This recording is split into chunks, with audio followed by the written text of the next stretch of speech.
Now we're going to look at the MLA inline citation approach. That is, when you're writing your research inside the sentence, you make a quote or a citation, you take someone's idea. How do you put that citation in there? How do you reference that? The list of references, that is everybody's name and all of the detailed information, that's another section. Right now we're just looking at the inline citation. So this is the stuff that goes inside the parentheses usually, or that's the way we tend to think of it. Now, of course, the most obvious thing that you do is you quote someone's work. You take a direct quote. They say something, they wrote something, you copy it. You take it out of a paper, a book, a movie, or even a speech. That quote needs to be cited. And the way we do that in the MLA is quite different from the APA approach.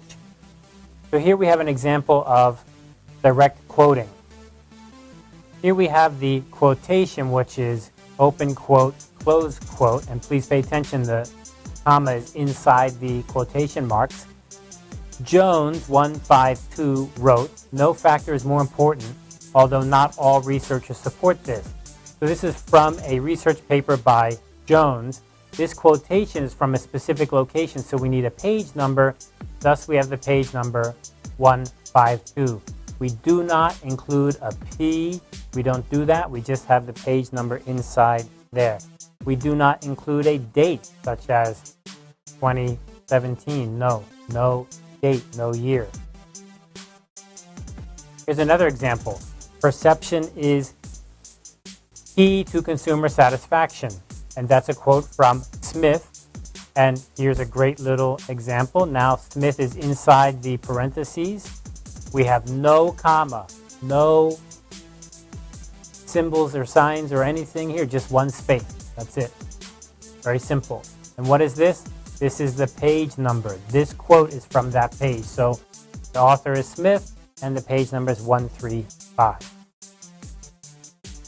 Now those are quotes. What if you're going to be paraphrasing? That is, you're not exactly saying what they said. You're not copying exactly, but it's the idea. And we often do this in our research, don't we? We take the idea and we put that in there.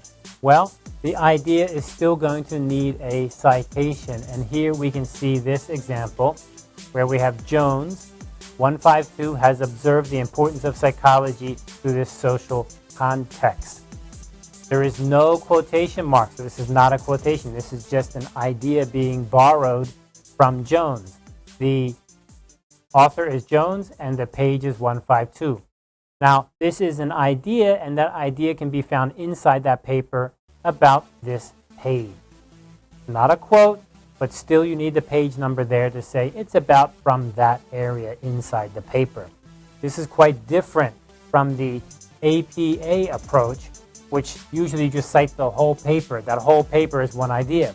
But in the MLA approach, you need to cite the page or the pages that it's on. This is where the idea comes from, inside that paper or inside that book. Even if you're just giving a general idea, you still need to locate about where inside that paper or that source, about where is it coming from.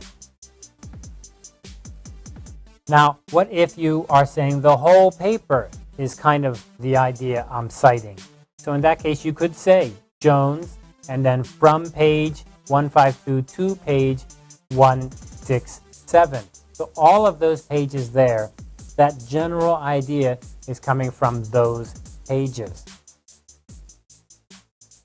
How about if it's the whole section or the whole part? For example, the whole part of a book.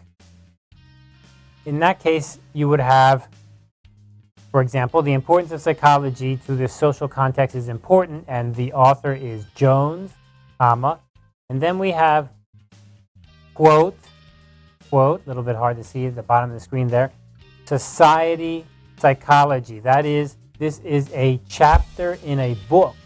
In this chapter, because it's part of a larger entity, a larger unit. This is a small piece of something bigger. We use the quotation marks, and in this case, it's the chapter's name. That whole chapter is the idea I want to cover.